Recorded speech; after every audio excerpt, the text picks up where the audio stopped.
In this era of deep complexity, He's a friend of CNN. That's why nobody watches CNN anymore, because they have no credibility. beyond the edges of black or white, America is going to reach heights that it has never seen before.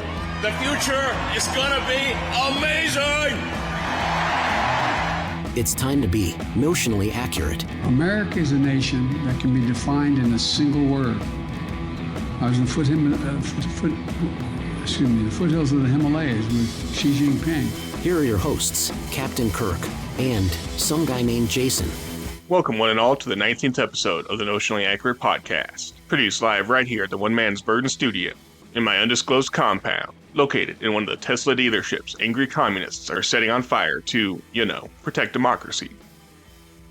My name is Captain Kirk and I'll be your affable host.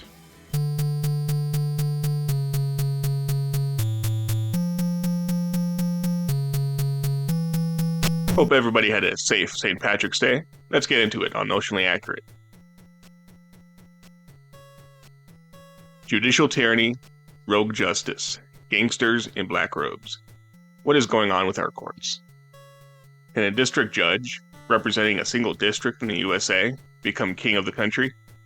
That's what's happening with some judges, be they appointed by Bush or Obama or Biden, issuing legal relief to Democrat lawyers seeking to stymie President Trump's efforts, whether it's about DOGE or illegal immigration. Last weekend, the Trump administration sent some Tren de Aragua gangsters to El Salvador as a district judge begged them to return mid-flight. 9 News will not be happy their favorite illegal alien gang is no longer in America. Some guy named Jason and I dive into that discussion on this episode. Stay tuned for that. Thanks to Senator Schumer, the Congress passed one of the first steps to President Trump's proposed budget, the continuing resolution. Don't worry about diving into the weeds on this. It basically held the same spending levels as what was passed at the end of 2024, while raising the debt limit. That second part is important because thanks to a quirky congressional rule, President Trump's tax rate reductions are considered a cost, even though unlike grants or stipends or loans, they require no directed spending allocation. Anyway, the decision by Chuck Schumer to help break a Senate filibuster by Democrats was the least bad option for them. Had the CR not passed, the government would shut down. Oh no! And President Trump would have been enabled to decide which federal worker was essential and fire them. DOGE on steroids. But Schumer went ahead and helped invoke cloture, ending the filibuster, and the Democrats are not happy with him.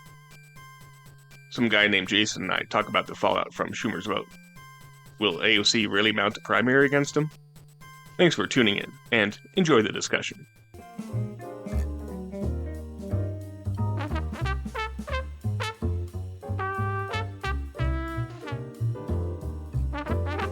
Well, I tell you what, the hits keep on coming for the Dems. They have polling that came out this past week. The lowest polling, I think, in the history of polls. I don't know. They're saying, I think one said ever. Seriously, this is the lowest it's ever been. They have a 68% of people disapprove of the Democrats in Congress right now. 68% of people. Jesus Christ. That's crazy. That's disapproval of Democrats in Congress. It's not both parties in Congress, correct? Because I'm sure that number's higher. Oh, yeah, just Democrats. They are in a very tough spot. The prime example was the funding bill.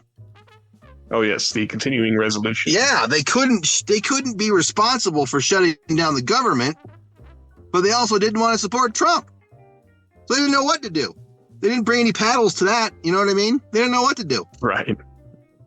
And now they're mad at Schumer for helping to invoke cloture and end the filibuster that allowed the Senate version to go through. Well, and that's so funny, too, because they've been wanting to get rid of the filibuster for years. They've been wanting to get rid of the filibuster. When they control the Senate, there's no reason to have a filibuster.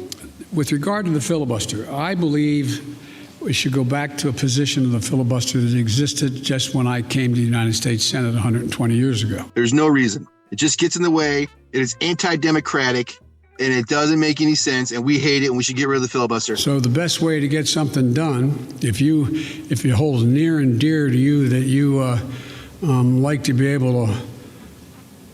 Anyway,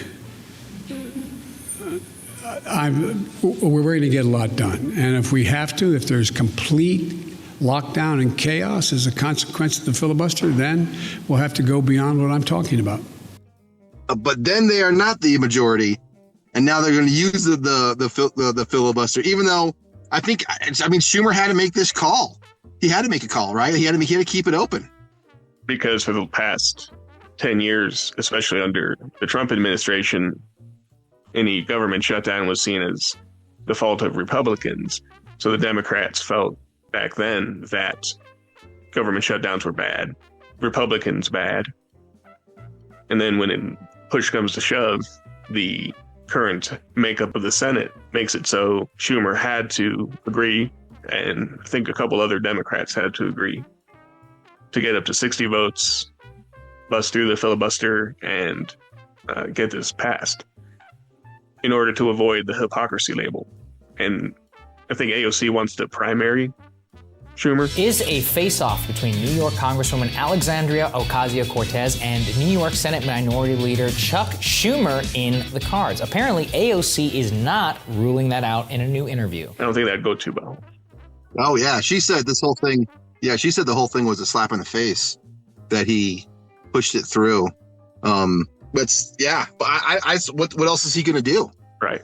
What's interesting is through the years, the Republicans have developed the keen ability to be obstructionists.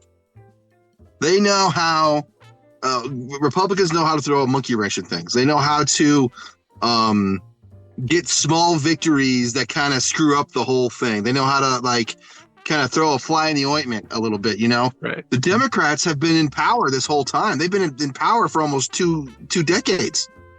So they don't know how to obstruct.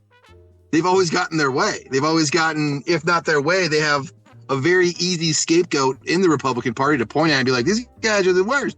They're just getting in the way, Oh, for sure. And now they don't have that luxury. So they have to figure out how to be obstructionists. They have to figure out how to clog things up, because they have no identity, really. And a good point to that they have no identity is the falling of corporate media. Infrastructure is completely... Oh, yes, all the firings that have occurred. Yeah, well, it's imploding. It's great to see. I love watching this rotten industry collapse the way it is. Well, you can really see what it actually is. Did you see the MSNBC fire list? Everyone but Maddow is going to get the axe. So Rachel Maddow, this is fun Rachel to watch. Maddow will be like for Rachel Maddow for MSNBC will be like Hitler for the History Channel, where she's all the time. Maddow all the time, 24/7. You want more Maddow? Great, because we got more Maddow. That's great. Subscribe to Maddow Plus for more Maddow. Well, I mean, but the corporate, see, you can't use the term mainstream. No. Because to a degree, I mean, not even to a degree, it's not mainstream at all anymore. Their news is editorial. It's opinion, it's propaganda. It's not really news. And we all know that now. We know that they're all bought and paid for by by big pharma, and that's the only reason why they're paying anybody. They actually keep the lights on, is because somebody's footing the bill. But this structure, I think what started the process was COVID.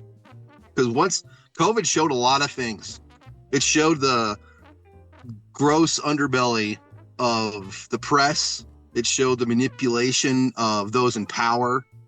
It showed a lot.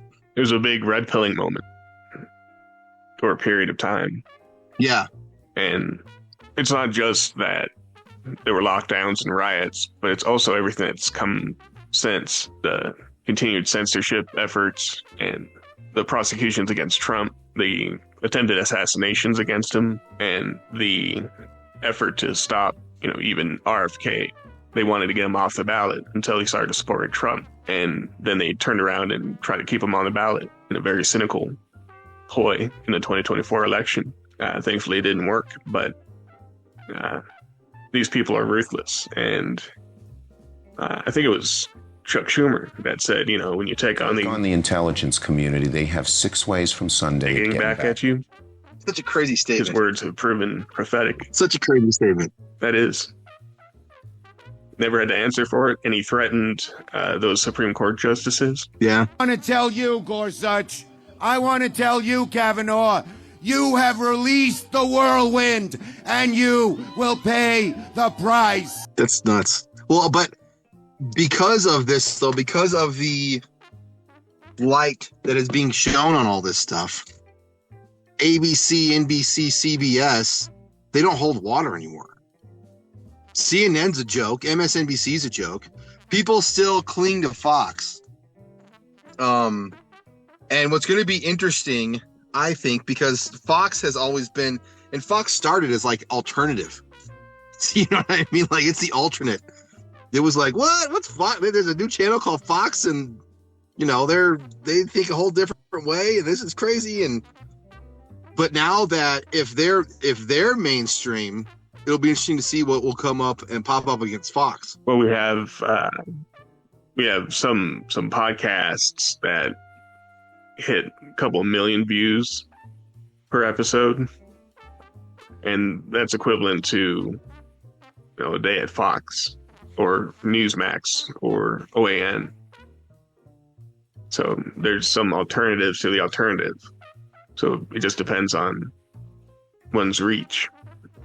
I think once the baby boomers have passed, I think that's going to be the official passing of the corporate news. Because honestly, who is left that watches it?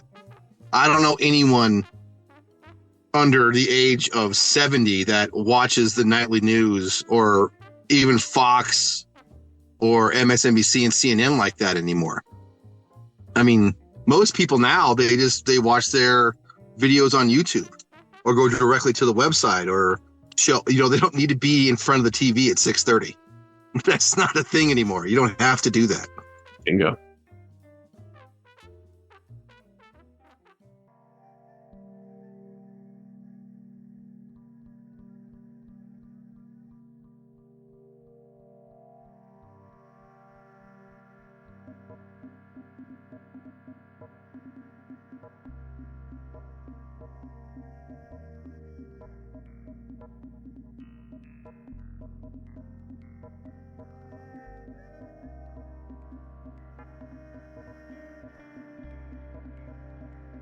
What's very interesting about the whole thing is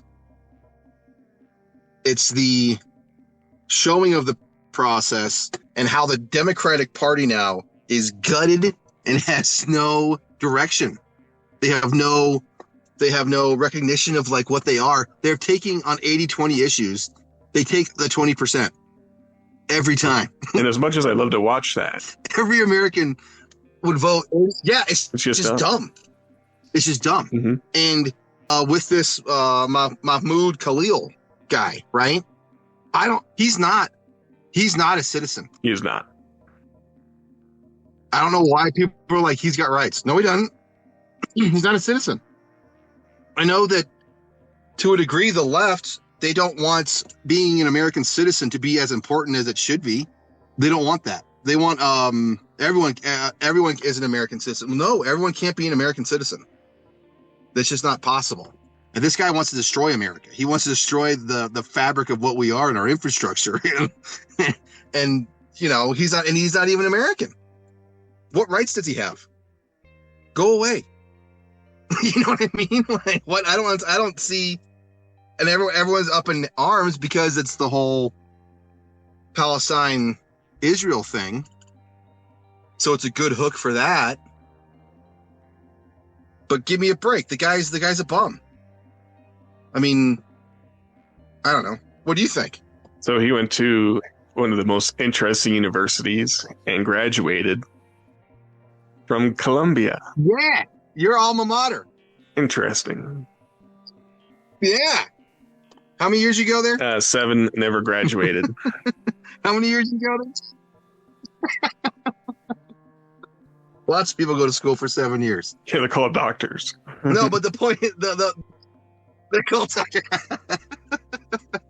No, but the point is, everyone's like, well, he has rights.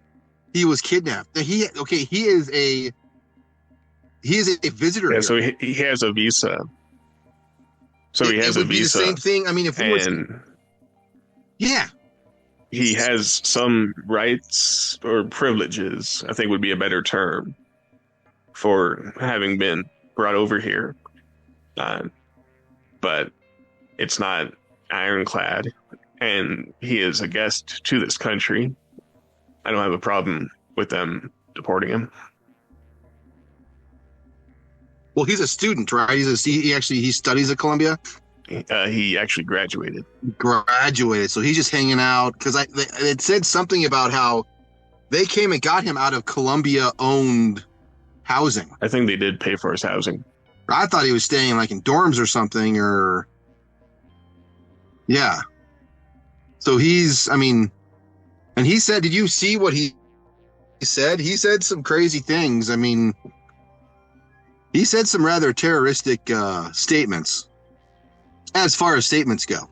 Mr. Khalil has on numerous occasions supported groups that committed vandalism, that harassed Jews, and most importantly, glorified a group that is designated by the U.S. State Department as a terrorist group. The left and many on the libertarian right said this is a free speech issue. He can say whatever he wants. He can say that October 7th was a wonderful event. So what? Marco Rubio in the State Department put it in a pretty good way. If in 2022, when this Algerian citizen wanted to come to the United States to get a degree, and he had just said, I plan to be part of the Columbia University Apartheid Divest Group, and I will condone or participate in takeovers of particular halls on the campus. I will side with Hamas, a known terrorist organization. Do you really think that we would allow that visa to be issued? And the answer is no. It wasn't what he said, but it was what he did.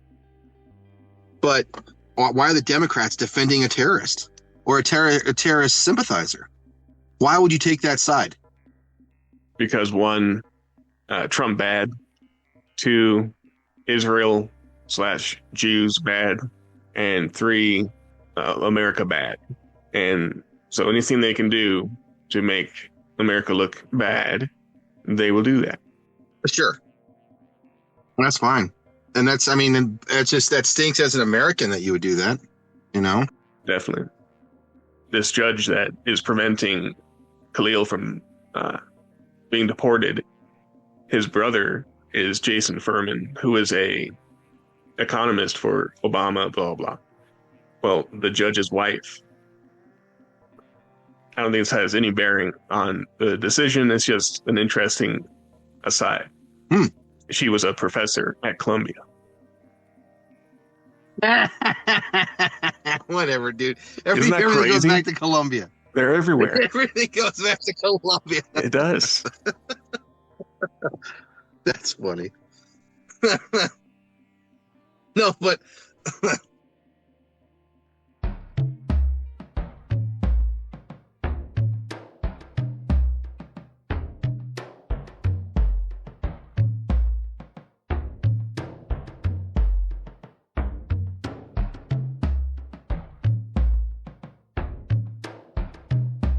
and that brings us to the gang members thing. 261 gang members were flown out over the weekend.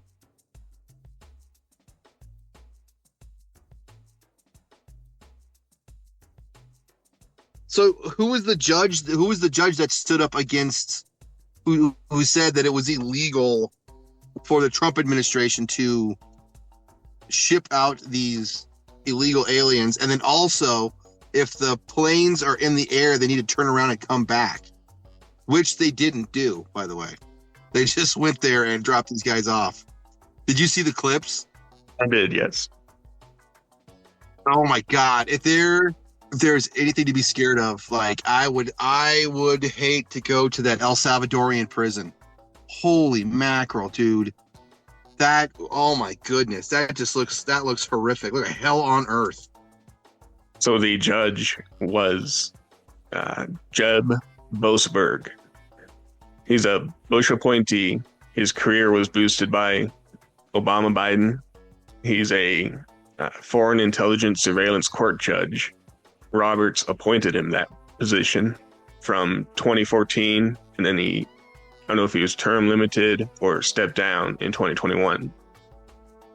He ordered the planes of illegal alien criminals to turn around mid-flight to be released in the U.S. I don't know if it's in ICE custody or not. Boasberg was the Chief Justice of the Alien Tutorial Removal Court from January 1st, 2020 to January 1st of this year. And I think that might explain why so many illegal aliens were allowed into the U.S. under Biden. As an aside, his brother, Tom Boasberg, was appointed to Denver Public Schools as the superintendent by Governor Ritter. This came after appointing Bennett to the Salazar Senate seat in 2009. What's interesting is maybe this is the way the Democrats are obstructing, though, because who gives them the right to do this? Like, who thought that they could do this? It's going to get overturned because they've tried this before and it didn't work. And every time I try this, it's like someone stands up, like, you can't do this. And it's like, no, we can. We're doing it. But it's a very odd. You don't ever see any conservative judges doing this, do you? Like, when's the last time a conservative judge stood against a liberal president?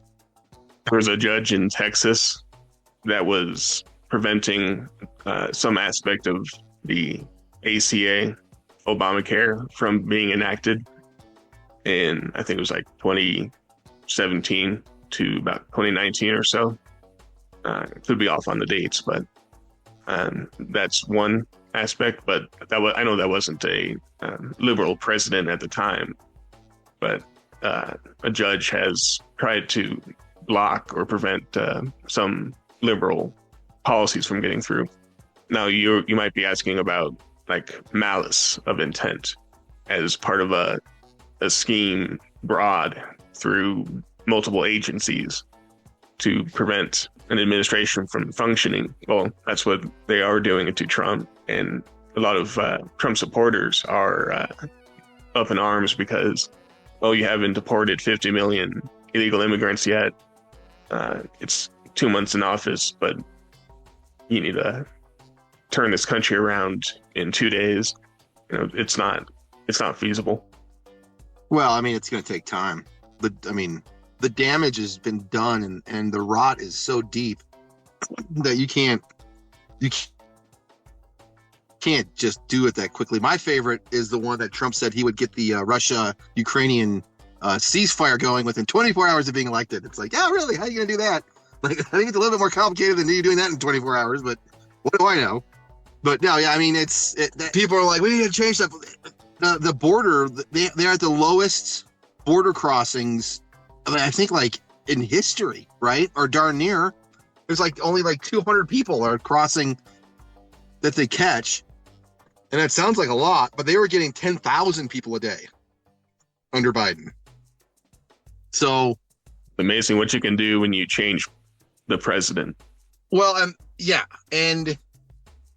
But it's still, to me, this is still an 80-20 issue. Like, why are you standing? These are known gang members. They're going straight to jail once they get back to whatever country they're from.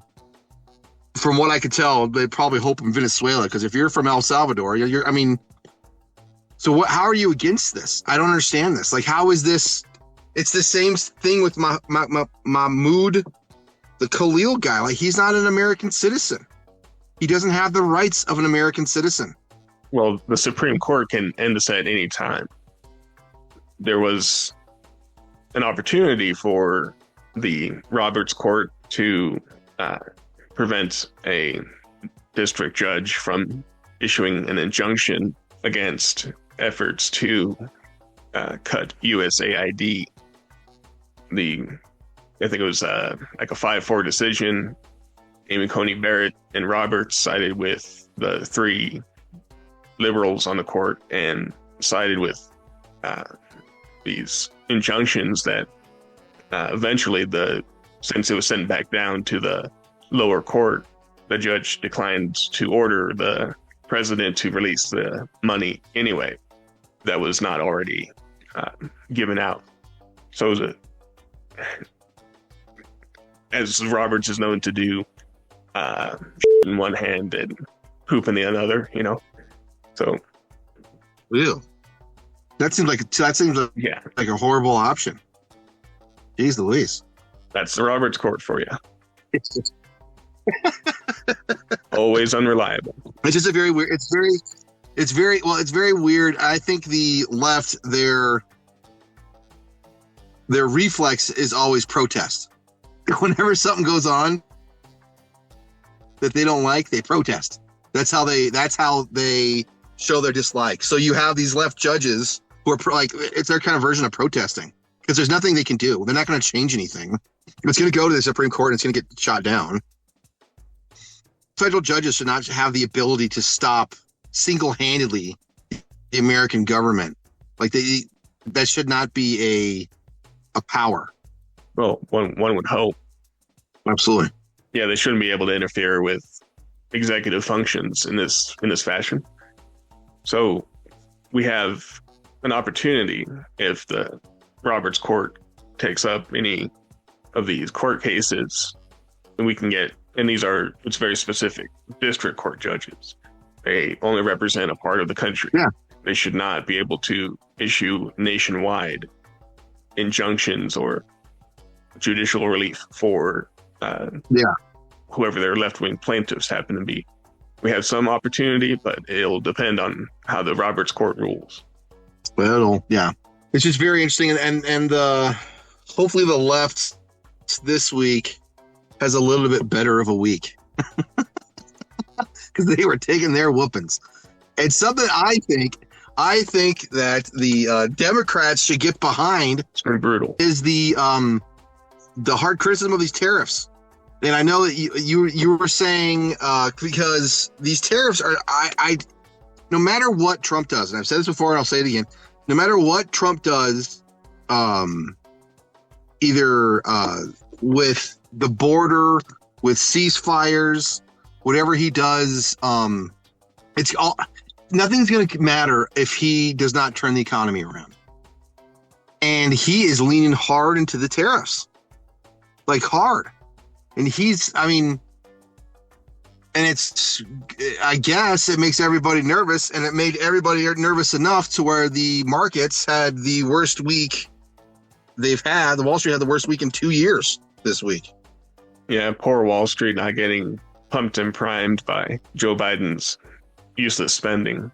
All of a sudden has to face a little pushback and starts to panic. I wouldn't be too concerned to the point where I think these tariffs will not be permanent. These are negotiating tools. He continuously says that these tariffs will go away once other countries do away with their tariffs. It seems like the only war that certain people don't want us to fight are trade wars. We can win trade wars. We just have to be all in. It doesn't seem like that will be the case because so many people hate Trump and claim to hate tariffs, even though, when Biden had a chance to cancel some of Trump's tariffs, he didn't use the auto pen to sign a repeal. Well, we'll see. I just think that's the whole thing. His entire presidency will be determined by it. It won't matter what he's done in anything else. If he doesn't turn the economy around, it's going to, I don't know. It will have everything look rather negatively if he doesn't turn the economy around. Because I don't know. And he's all in on this, though. He's all in. Yeah. They said tariffs would be inflationary, but inflation went down last month. It's now at 2.8%. It was 3.2% or so the month before. Right. Well, hey, with what he's done, I want him to do this. I want a better country. I want a stronger country. I want him to pull this off. I don't think he's doing anything out of ill will. It is funny to listen to all of the left's thoughts that Elon Musk is now the new Antichrist and whatever. And they're just horrible. Oh, they hate him. They hate him. Musk is stealing. What is he stealing? How is he stealing? He's cutting things. How does that make any sense? Musk is stealing. Anyway, there's an anti-Tesla terrorism campaign going on, painting swastikas and such on Teslas. Oh, you're a Nazi or whatever. So there's the terrorism, and then there's the boycott, the public face of everything. There's a self-described boycott leader of anti-Tesla protests who had either deleted or had their LinkedIn deleted. I checked it and it came back 404. Her website's gone as well. This woman went on Democracy Now! On PBS. We're joined now by Valerie Costa, a Seattle-based activist who's helping to organize the Tesla takedown movement with the local group Troublemakers and others. To declare she's a victim of threats. No proof, but Amy Goodman ate it up anyway. There's been a lot of people online trying to smear me, make connections, make up stories about who I am and where I get money from, all sorts of just harassment. And I've received threats. It's been scary. It's been scary. Interesting. It is interesting.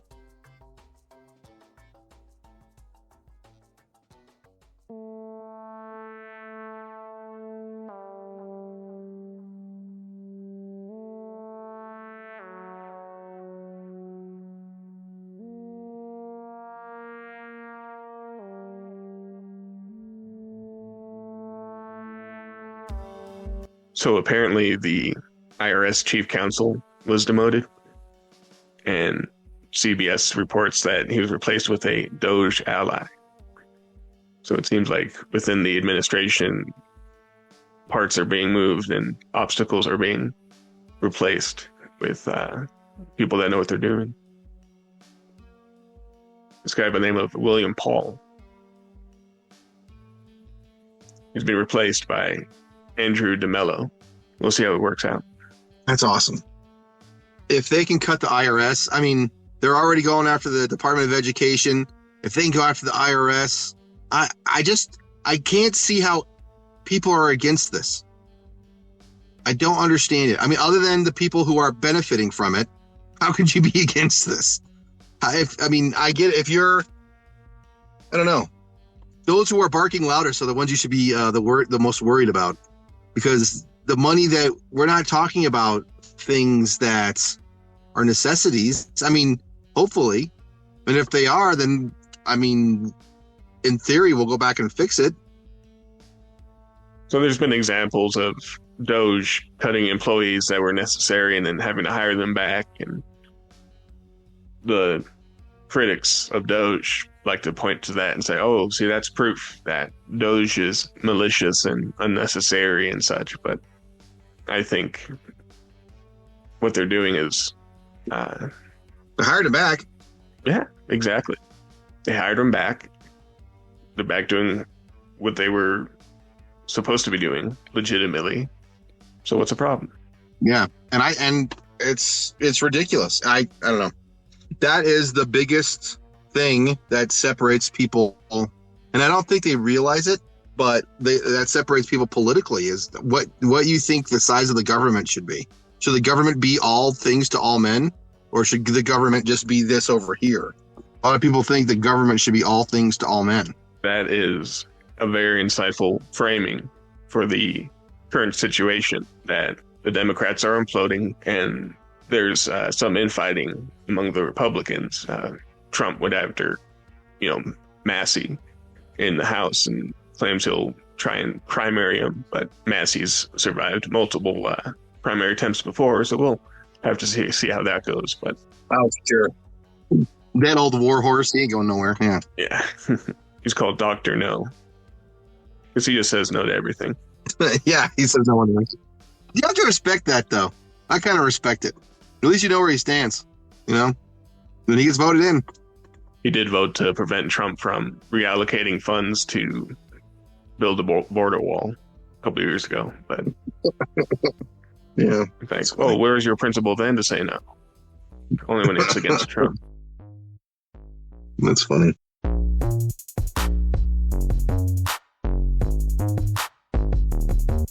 Anyway, thanks for listening to episode 19 of Notionally Accurate. Thank you to some guy named Jason for joining me on this one. I'm your host, Captain Kirk. More to come on future episodes. Find this podcast on SoundCloud, Rumble, and YouTube. Follow the podcast on Twitter /X at NotionallyACC. That's at NotionallyACC. Email me at notionallyaccurate@protonmail.com. That's notionallyaccurate@protonmail.com. Take care, and remember, even if you can't be factually correct, you can always be notionally accurate.